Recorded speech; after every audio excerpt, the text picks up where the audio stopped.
Good morning, students.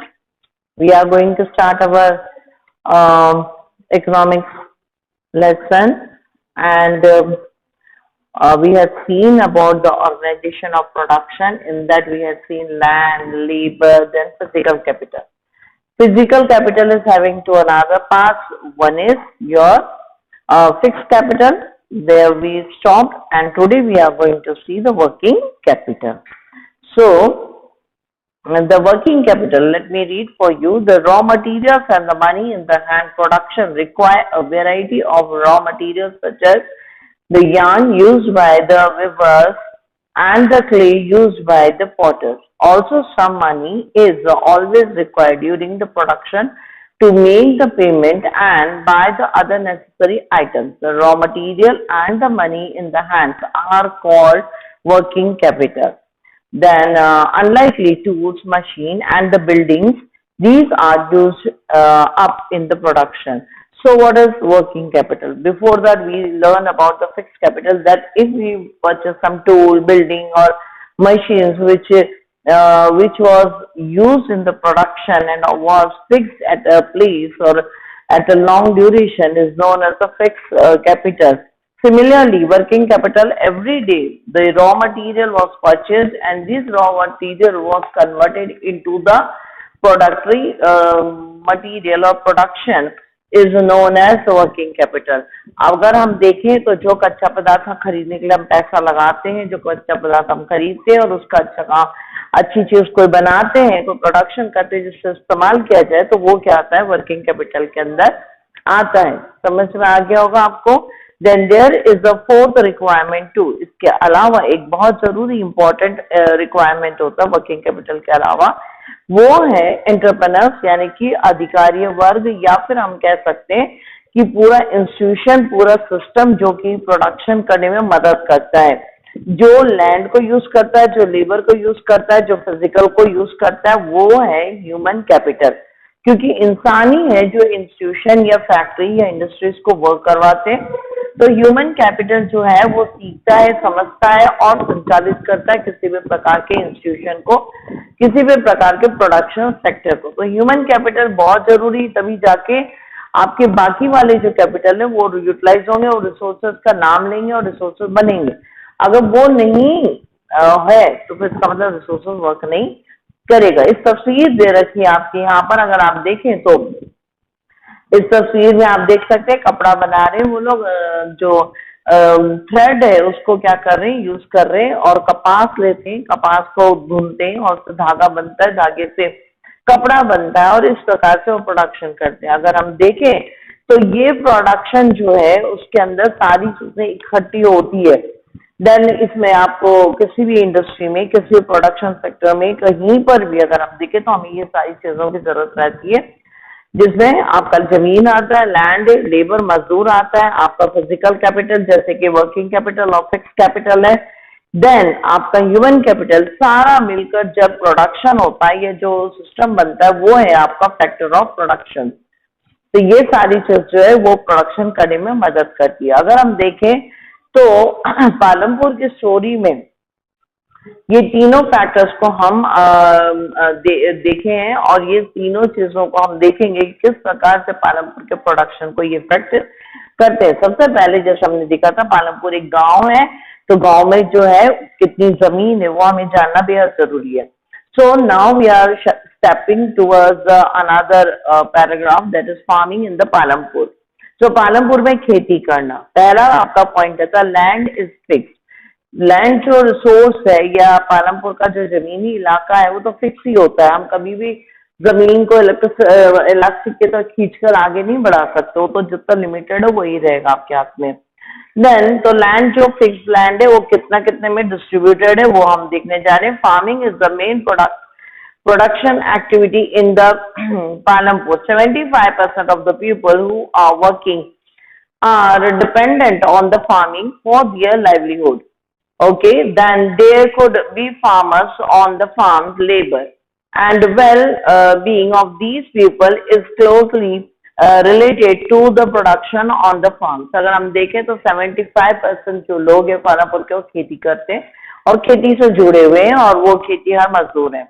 But remember that there is a basic constant in the raised in farm products. Land area under the cultivation is partially fixed. Then, since 1960, the Palampur, there has been no expansion in the land area under cultivation. अगर हम देखें तो पालमपुर में खेती की कोई जमीन का खास वृद्धि नहीं हुई, क्योंकि जमीन जो है प्रोडक्ट मल्टीप्लाई नहीं कर सकते जमीन को, पर जमीन की उत्पन्न होने वाली चीजों को ये प्रोडक्शन को मल्टीप्लाई जरूर करने की कोशिश कर सकते हैं. By then some of the wasteland in the village has been converted into the cultivable land. These exist no further scope to increase the farm products by being new land under the cultivation. अगर हम देखें तो उन्होंने जो है जितनी भी जगह थी उसको क्या करा, कल्टीवेशन के लिए यूज किया. वेस्टलैंड था उसको भी अगर हम देखें तो कई जगह पर उन्होंने क्या किया, इंक्रीज किया वहां पर भी कल्टीवेशन के लिए, और नया कोई जमीन खेती के लिए वहां पर बचा नहीं है जिसको क्या किया जा सके, एडिफाइड किया जा सके.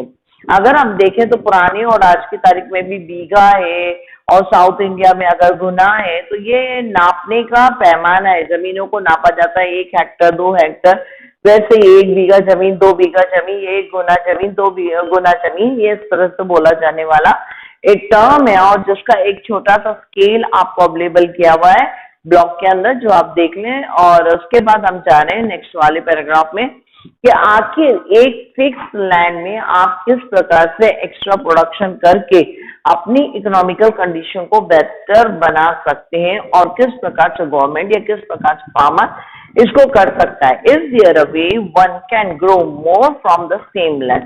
तो ये टॉपिक आपका बताता है कि क्या कोई तरीका है जिसके जरिए जो एक ही जमीन पर इंसान ज्यादा कमा सके. अगर हम पालमपुर को देखें तो पालमपुर जो है वो एक उत्तर प्रदेश के बढ़िया वाले इलाके में, यानी वेस्टर्न पार्ट वाला उत्तर प्रदेश का इलाका, जहाँ अच्छा पानी है, जहाँ पर अच्छी इलेक्ट्रिसिटी है, सही समय से सारी फैसिलिटीज इस शहर के पास इस गांव के पास पहुंच चुकी थी, और यही कारण है कि यहाँ पर कल्टीवेशन भी बेहद अच्छी तरीके से होता है.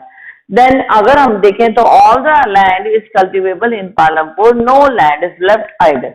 During the rainy season, Kharif, the farmer grows jawar or bajra. These plants are used for the cattle feed, or for feeding the cattle. It is followed by the cultivation of potato in October and December. In the winter, rabi crops were there. The field is sown with the wheat. From the wheat production, farmer keep enough wheat for the family consumption and sell the surplus wheat for the market in the Raigarh. A part of the land area is also developed to sugarcane, such as harvesting once a year. The sugarcane, it is a raw material form of the industry, or they can make jaggery over it, and the traders can sell it to the Shahpura. अगर हम देखें तो पालमपुर का एक अच्छा खासा description ग्रामीण इलाका का चित्र दिखाई देता है. यहाँ पर 3 प्रकार की खेती होती है, हर सीजन में खेती हो रही है, और हर सीजन में अलग अलग प्रकार की खेती हो रही है. परंतु ज्वार और बाजरा की खेती ये खास तौर से अपने जानवरों को, मवेशियों को खिलाने के लिए करते हैं. इसके बाद बारिश के अंदर अगर हम देखें तो यहाँ पर ये खेती होती है. इसके बाद अगर हम देखें तो आलू बोया जाता है. आलू के अलावा अगर हम देखें तो वीट और रबी क्रॉप्स बोए जाते हैं, यानी कि तीनों सीजन्स के अंदर यहाँ की खेती फिक्स है और काम चल रहा है, वहाँ जमीन बेखानी. इसके अलावा गांव का एक हिस्सा जो है वो शुगर केन के लिए. अगर आप देखें तो शुगर केन डायरेक्टली कंज्यूम या डायरेक्टली यूज करने की चीज नहीं, वो इंडस्ट्री में जाती है, शक्कर बनती है. तो उसके अलावा उसी शुगर केन को क्या किया जा सकता है, गुड़ बनाया जा सकता है, जैगरी बनाया जा सकता है, और ये जैगरी वही ग्रामीण लोग घर पे बनाकर उसको क्या करते हैं, शाहपुरा में सेल करते हैं. अल्टीमेटली अगर हम ये कहें, जमीन निश्चित है और जमीन के ऊपर उत्पादन भी पूरी तरीके से चल रहा है. कोई भी जगह वहां पर वेकेंट नहीं मिलती जिससे वो लोग अपने प्रोडक्शन को क्या कर सके, एक्स्ट्रा बना सके, मल्टीप्लाई कर सके. The main reason why the farmers are available to grow the 3 different crops in the year in Palampur due to the well-developed system of irrigation. Electricity came early to Palampur. This is the major impact was transform the system of irrigation. तो अगर हम देखें तो सिंचाई व्यवस्था जो पालमपुर में बहुत अच्छे से डेवलप हुई, बिजली वहां पर सही में से पहुंच गई। यही कारण है कि वहां खेती भी बहुत अच्छे से हो रही है और उसमें उनको कोई प्रॉब्लम नहीं होती। अगर हम देखें तो ये लोग क्या है, पर्शियन व्हील यानी कि रेहड़ जो है वैसी चीजों का भी इस्तेमाल करते हैं और अपने खेतों को ट्यूबवेल से भी जो है सिंचाई करते हैं। तो ट्यूबवेल से इसलिए क्योंकि वहां पर बिजली पहुंच चुकी है। अगर हम देखें तो 1970 के दौरान जो इंडिपेंडेंसी के बाद गवर्नमेंट ने वहां पे इंस्टॉल किए काफी सारे ट्यूबवेल और इरिगेशन फैसिलिटीज को डेवलप करने के लिए, वाटर फैसिलिटीज को इजी टू फ्लो करने के लिए वहां पर ट्यूबवेल्स डाले और उसके बाद अगर हम देखें तो वहां पर जो है उनको इलेक्ट्रिसिटी सब अप्लाई किया। तो ये इससे क्या हो गया, वहां का जो प्रोडक्शन था वो मतलब तीनों समय वो अच्छे से खेती कर सके। किसी भी गांव के अंदर डेवलपमेंट होना है तो ये दो चीज बहुत जरूरी हो जाती है, एक तो इलेक्ट्रिसिटी और दूसरा वाटर सप्लाई, जिससे क्या है ट्रांसपोर्टेशन इज ऑल्सो दिया। तो ये इंफ्रास्ट्रक्चर को वहां डेवलप करते ही तो वहां का खेती का जो प्रोडक्शन है वो तेजी से डेवलप होता है। I think I will close here but not that. अगर मैं आपसे एक बात बोलती हूँ, मुझे कुछ बच्चों ने, खास तौर से एक बच्चे ने मेरे को उसका सरनेम याद है, समवॉट उनका क्वेश्चन था उससे आपके ज्योग्राफी के लेसन से, बेटा जब आपके लेसन आते हैं तो आप अकेले नहीं होते। हमारे पास कम से कम एक दिन में 185 से लेकर 85 तक क्या है होमवर्क आ रहा है, 185 प्लस 85 देन प्लस 12 का अलग। सो जब हम उसको शफल आउट करते हैं तभी पूरा करने के बाद ही हम आपको क्या कर सकते हैं, आंसर दे सकते हैं। एवरी डे हम आपको नहीं दे पाते। कई बार ऐसा भी होता है कि कुछ आंसर्स जो है ऑनलाइन मतलब डायरेक्टली नहीं दिया जा सकता, जैसे व्हाट्सएप में नहीं डाल सकते। तो मैं ये चाहती हूँ कि आप जरूर जो है अपने लेसन को 2 बार देखें, 3 बार देखें, क्योंकि 2 और 3 बार अगर जब हम लेसन देखते हो तो हम इजीली उस चीज को क्या करते हैं, सॉर्ट आउट कर लेते हैं कि अच्छा ये चीज थी जो हमें समझ नहीं आ रही थी। ओके, जो भी बात है। तो ये जो टॉपिक था ये सम आई फॉरगॉट दैट सरनेम, तो एक बच्ची ने पूछा था, तो वो हिमालयन लॉन्गिट्यूडनल डिवीजन और वेस्ट टू ईस्ट डिवीजन के बारे में पूछ रही थी। मैंने पूरा मैप उस दिन बनाया था, तो मैं आपको बता देती हूँ।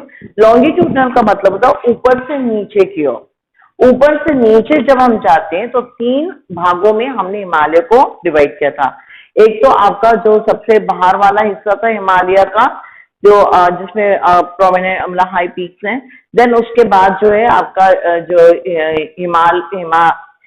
हिमाद्री, शिवालिक और लेजर हिमालय, ठीक है। तो ये ऊपर से नीचे की ओर डिवाइड हो रहा था। फिर जो नेक्स्ट एक्सप्लेनेशन जो आपने लाइन डाला था उसमें नेक्स्ट एक्सप्लेनेशन को ध्यान से पढ़िए। वेस्ट, इंडिया का वेस्ट कहाँ है बेटा? अगर आप देखें तो वेस्ट राजस्थान वाला साइड या पंजाब वाला साइड या हिमालय जहाँ स्टार्ट होता है इंडिया में। तो वेस्ट से लेकर ईस्ट, ईस्ट कहाँ है? जब हिमालय क्या हो रहा है, समुद्र की ओर नीचे की ओर टर्न हो जाते हैं, तो उसके अंदर जो डिवीजन है वो रिवर्स के कारण, लोकल एरियाज के कारण डिवाइड किया हुआ है। आई थिंक अब आपको समझ में आ गया होगा। लॉन्गिट्यूडनल जो है वो अगर हम देखें और लैटिट्यूडनल जो डिवीजन है वो इस प्रकार से पाए जाते हैं। सो ये एकदम अगर आप पढ़ते इसको उसमें, क्योंकि मैंने उस दिन यहाँ पर इंडिया का मैप भी बना रखा है, माउंटेनरी रीजन बना रखा है, तो आपको समझ आ जाएगा कि लॉन्गिट्यूडनल डिवीजन और वेस्ट टू ईस्ट डिवीजन जो है, वेस्ट यहाँ से ईस्ट डिवीजन जो है, इन दोनों में क्या अंतर है।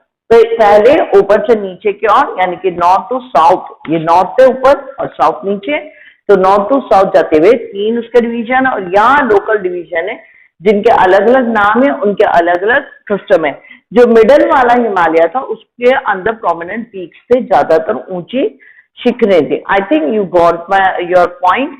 और देन ऑल्सो थोड़ा सा सब्र रखें और वापस से लेसन को देखें ताकि हम आपको राइट टाइम पे राइट चीज दे सके। सो आज का लेसन अगर आप पूरा पढ़ेंगे तो आपको लास्ट में, क्योंकि मैंने वहां पर भी लिख दिया है और पर्सनली मैं आपको मैसेज डालना, इतना एक्सप्लेनेशन डालना मेरे लिए मुनासिब नहीं हो पाता है। तो मैं जो है, जो आपकी अगर छोटी क्वेरी है तो ओके वहीं पे हो जाएगा, पर अगर पूरा मैप से एक्सप्लेन करा है तो वही लेसन पे जाकर ही आपको देखना पड़ेगा और इजीली आपको समझ आ जाएगा। आई think you got your thing. तो कल मैं आपको होमवर्क दे रही थी आज, तो ये होमवर्क आप जरूर कर लीजिएगा। 2 क्वेश्चंस मैं आपको दे रही हूँ, आप लिख लीजिए। पहला क्वेश्चन है आपका, first question is about describe about the physical capital. Describe about the physical capital. इसमें आपको तीनों रिक्वायरमेंट की बतानी है। 3 रिक्वायरमेंट मतलब अगर देखें तो आपका फिक्स है, वर्किंग है और ह्यूमन कैपिटल भी है। तो आप इसमें ह्यूमन कैपिटल को आइडेंटिफाई कर लीजिएगा। तो describe about the physical capital. Okay, then आप एक और लिखेंगे, give a short description about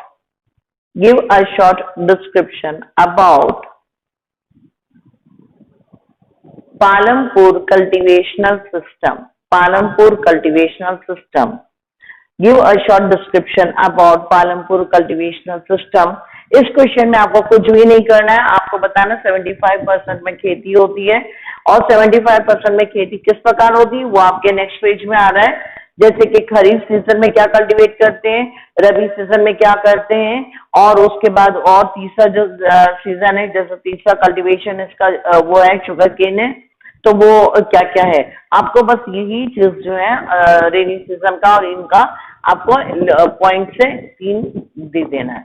I think you can do it. Okay, so have a nice day, take care. Okay.